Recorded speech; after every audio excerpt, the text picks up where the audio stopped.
you never know where you're going to find inspiration. I was just telling Isabel about, this is a very personal story, but one of my first big videos was the adobo video, and I did that in 2007, and it couldn't have been possible without this teacher that I had while I was studying, while I was in film school. And most people thought that this dude was a completely worthless guy. And I actually took a class from this guy. It was only a 1-credit class. But before that, I heard all these bad things about him, about what a terrible teacher he was and this and that. Well, for one day, he talked about shooting a remote cooking segment for maybe only 10 to 20 minutes out of a class. No one was paying attention except for me.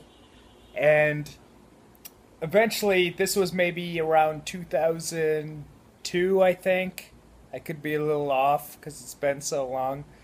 But in 2007, when I bought my camera gear, one of the first videos I made was the adobo video, which made me very popular with Filipino people. Ironically, before that, when I was in the Philippines, prior to that, I did a lot of TV shows, I did a lot of modeling gigs, and I'd even had a lot of billboards around Metro Manila, but nothing really endeared me to the Filipino people like that adobo video.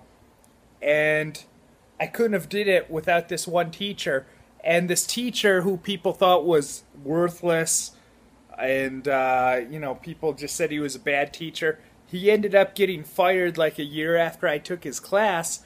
But the thing is, that teacher impacted my life maybe more than any, other teacher in the film department has impacted any of the other students' lives. That guy helped me create a viral video, which is a very big thing. Viral videos is something that people pride themselves on these days. And if I could see that guy again, I wish he wasn't fired. Honestly, I don't even remember his name offhand.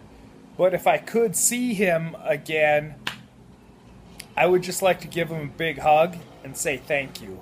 What I'm trying to say is to you guys, this is a very off-the-cuff video because someone said, hey, if you feel that inspiration, you should record it right at that moment.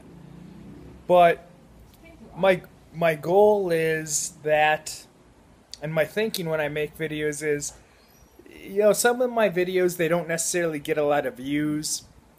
Some of them are made to get views. Some of them don't get a lot of views. But for these ones that don't get a lot of views, I feel like even if it only affects or impacts one person, it was worth it. So that's a lot of my philosophy. Maybe someone gets an idea or some inspiration from something I said. I apologize for this grainy video. I'm shooting this on the phone because that's what I had handy. And recently I heard these things, when you find inspiration, record it. I don't know if I'll release this. We were just watching some TV and eating some popcorn. But I promise you guys, I will keep doing my best. It's very late at night here. I'm a night owl. And Imabel's completely lying down, going to sleep. But sometimes I can't sleep, so I want to get this off my chest.